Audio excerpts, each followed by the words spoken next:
புதுச்சேரி மாநிலம் மணவெளி தொகுதி தவளக்குப்பம் மின்துறை அலுவலகத்திற்கு உட்பட்ட இடையார்பாளையம் கிராமத்தில் 315 kVA மின்மாற்றி இருக்கின்றது.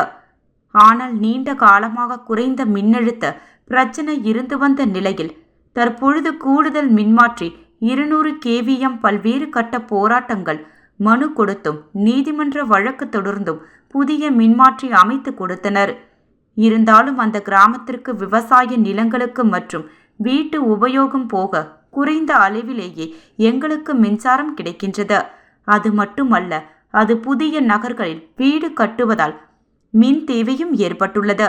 இந்நிலையில் தவளக்குப்பம் மின்துறை அலுவலகத்தில் பணியாற்றும் இளநிலை பொறியாளர் திருமுருகன் அவர்கள் பழைய மின்மாற்றியில் உள்மொத்தம் லோடியில் 80% லோடை பிரித்து 200 kVM மின்மாற்றியை கொடுத்துவிட்டு மீதமுள்ள 20% லோடை 315 kVA மின்மாற்றியில் கொடுத்திருக்கின்றனர். ஏனென்றால் தவளக்குப்பம் கடலூர் மெயின் ரோட்டில் அமைந்துள்ள புதிய தனியார் திருமண மண்டபத்திற்கு மின் இணைப்பு கொடுக்கும் நோக்கோடு இளநிலை பொறியாளர் முயற்சி எடுத்து வருகின்றார். இதனால் இடையார்பாளையம் கிராமத்தில் எதிர்காலத்தில் மின் பற்றாக்குறை ஏற்படும் கிராம மக்களை எதிர்ப்பை மீறி இளநிலை பொறியாளர் அவர்கள் சர்வாதிகார போக்கோடு தனியார் மண்டபத்திற்கு ஆதரவாக பணிகளை நேற்று தொடங்கினார்.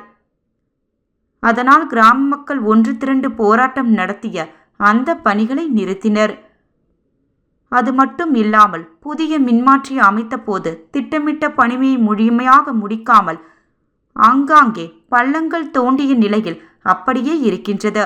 அப்பகுதியில் உள்ள சிறு குழந்தைகள் அதில் விழும் அபாயம் உள்ளது. மேலும் கிராமத்தில் தெருவிளக்குகள் சரிவர எரியவில்லை. தனியார் மண்டபத்திற்கு ஆதரவாக தொடர்ந்து செயல்பட்டு வரும் இளநிலை பொறியாளர் அவர்களை மாற்ற வேண்டும். அது மட்டுமல்லாமல் மின்துறை சம்பந்தமாக பொதுமக்கள் உரிய கேள்வி எழுப்பினால் கோபமான தகாத வார்த்தையில் பேசுகிறார். எனவே தவளக்குப்பம் ONM பணிபுரியும் இளநிலை பொறியாளர் மீது தாங்கள் விசாரித்து நடவடிக்கை எடுக்கப்படியும் எங்கள் கிராமத்து மின்மாற்றியில் இருந்து தனியாருக்கு மின்சாரம் செல்வதை தடுக்க வேண்டியும் தங்களிடம் கேட்டுக்கொள்வதாக தெரிவித்துள்ளனர்.